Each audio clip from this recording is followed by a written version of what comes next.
ಇಷ್ಟಪಡಲ್ಲ.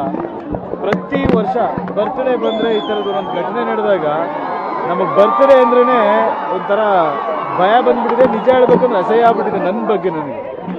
ಏನಕ್ಕಿದು ನಿಜ ಹೇಳ್ತೀವಿ ಕೇಳಿ.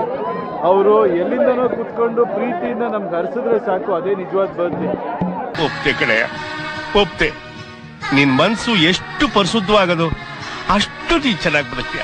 ನಿಜವಾಗ್ಲೂ ಈ ವರ್ಷ ಬರ್ತ್ಡೇ ನಾನು ಮಾಡದೇ ಇರೋದಕ್ಕೆ ಕಾರಣ ಯಾರಿಗೂ ತೊಂದರೆ ಆಗಬಾರ್ದು. ನಮ್ಮಿಂದ ಈಗ ನಮ್ಮ ಬರ್ತ್ಡೇ ಅಂತ ಅಲ್ಲಿ ಬಂದು ಯಾರಿಗೂ ಏನು ತೊಂದರೆ ಆಗಬಾರ್ದು, ಎಲ್ರಿಗೂ ಹಾಳಾಗೋ ಚಾನ್ಸಸ್ಗಳಿರುತ್ತೆ ಅಂತಲೇ ನಾವು ಬೇಕು ಅಂತಲೇ ಹೆಂಗೆ ಹೇಳೋದು.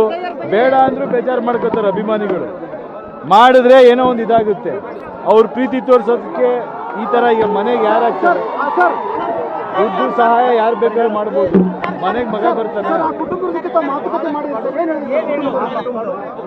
ಏನು ಹೇಳ್ತಾರಪ್ಪ, ಮನೇಲಿ ಮಕ್ಕಳು ಕಳ್ಕೊಂಡವ್ರು